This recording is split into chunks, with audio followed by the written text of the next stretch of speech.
आप यहाँ आप देख सकते हैं चारों तरफ खेती खेत हैं, गांव है, गोबर है, जानवर हैं। ये गांव की लाइफ है। और हम लोग इंटीरियर में माइक्रो इंटीरियर बहुत सुंदर एरिया में जो है वो इनके लिए प्रचार कर रहे हैं। नवीन कुमार शर्मा जी हमारे साथ हैं, यहाँ से प्रत्याशी हैं। नवीन जी जो आम आदमी पार्टी ने कहा है कि वो बिजली फ्री करेगी 300 यूनिट, और जो स्कूलों में शिक्षा फ्री करेगी और अस्पतालों में इलाज फ्री करेगी, कि आपकी जो कॉन्स्टिट्यूंसी है उसके लिए इतना फीलिंग है। सबसे पहली चीज तो ये है कि आम आदमी पार्टी की सरकार दिल्ली में जो कहा था वो करके श्री केजरीवाल जी ने दिखा दिया है। जी जी। इसलिए जो हमारे यहाँ के यूपी के और उन्नाव के हमारे भगवंत नगर के लोग जो दिल्ली में कार्यरत हैं, वो संदेश खुद ही ये बता रहे हैं कि केजरीवाल सरकार वादा नहीं करती है, काम करती है। तो ये 300 यूनिट बिजली फ्री मिलेगी, इसके लिए हम सब बाध्य हैं। और हमारे जो क्षेत्र में ये संदेश है, लोग उस पर यकीन कर रहे हैं और वो बता रहे हैं कि हम इस बार मौका देंगे, हमें भी सुख सुविधाएं मिलेंगी। अवसर देना जरूरी है, तो वो क्षेत्र के लोग दे रहे हैं। ये जो यूपी में कहते हैं जातिगत समीकरण बहुत मायने रखते हैं, और अंत में आखिर में आदमी जो जाति के ऊपर या धर्म के ऊपर या पार्टी के ऊपर वोट दे देता है, और आखिर में जो चुनाव है वो भाजपा और समाजवादी पार्टी होता जा रहा है। ऐसे में आप कहाँ अपने आप को देखते हैं, आप कितने टोटल दावेदारी आप करते हैं कि हम कहाँ पे हों? देखिए, सबसे पहले तो आम आदमी पार्टी का धन्यवाद अदा करूंगा। उन्होंने एक नौजवान पर भरोसा किया और उन्होंने मुझे इस लायक समझा कि मैं यहाँ का सेवक बन सकूं। मैं युवा उन्नाव युवा नवीन के नाम से जाना जाता हूँ, एक फिल्म कलाकार हूँ। मेरी कोई जात और धर्म नहीं है, मैं एक हिंदुस्तानी हूँ, और एक हिंदुस्तानी का यही नारा है कि भारत माता हम सबकी है, तो हम सब उसके साथ एक अच्छे तरीके से जीवन यापन करें। रही वोट बैंक, यहाँ बसपा सपा जात धर्म से जो लोग ये गणित लगा रहे हैं, इस बार आम आदमी पार्टी के प्रत्याशी यानी कि आपका भाई नवीन शर्मा ने साबित कर दिया है कि हम युवाओं की कोई जात नहीं है, और ये परचम हम इस बार लहराएंगे और केजरीवाल जी का संदेश हर घर तक पहुंचाएंगे। ये संकल्प लेके आगे बढ़ रहा हूँ। कौन सी गणित लगाई आपने? कुछ गणित लगाई होगी, कुछ आकलन किया होगा, ये वोट हमें मिलेंगे, ऐसे वोट हमें मिलेंगे। देखिए, आकलन हमने क्या लगाया, सबसे पहले हमने ये देखा कि जो हमारी सबसे बड़ी मूल रूप से समस्याएं हैं भाजपा सरकार से, उन समस्याओं से लोग जाति धर्म के हिसाब से नहीं खपा हैं। अब जिसके खेत खराब हो रहे हैं वो किसी भी जात का हो, उसकी समस्या है कि वो जब भूखा मर जाएगा तो जात क्या करेगा।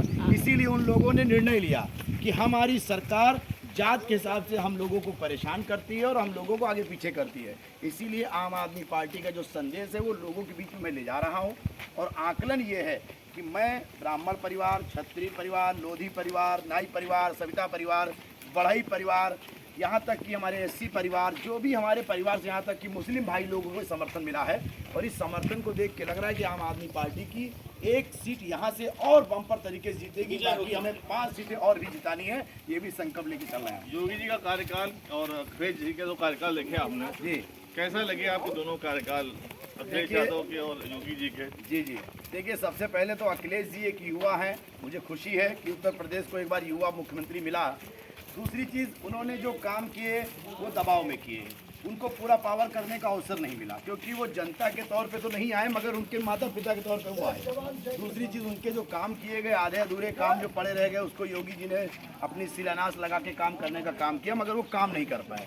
आखिरकार ये चुनाव में लेकर ये मुद्दे और राजनीति और परिवारवाद लेकर ही आए हैं, मगर आम आदमी पार्टी ने एक सीधा विजन है कि हम काम करने के लिए आए हैं। अगर हमारा काम आपको दिल्ली सरकार में अच्छा लग रहा हो तो आप हमको वोट दीजिए वहाँ पर, ताकि मैं आगे आपके यहाँ वैसे ही काम कर सकूँ। योगी सरकार मुझे नहीं लगता है कि अब दोबारा आ रही है।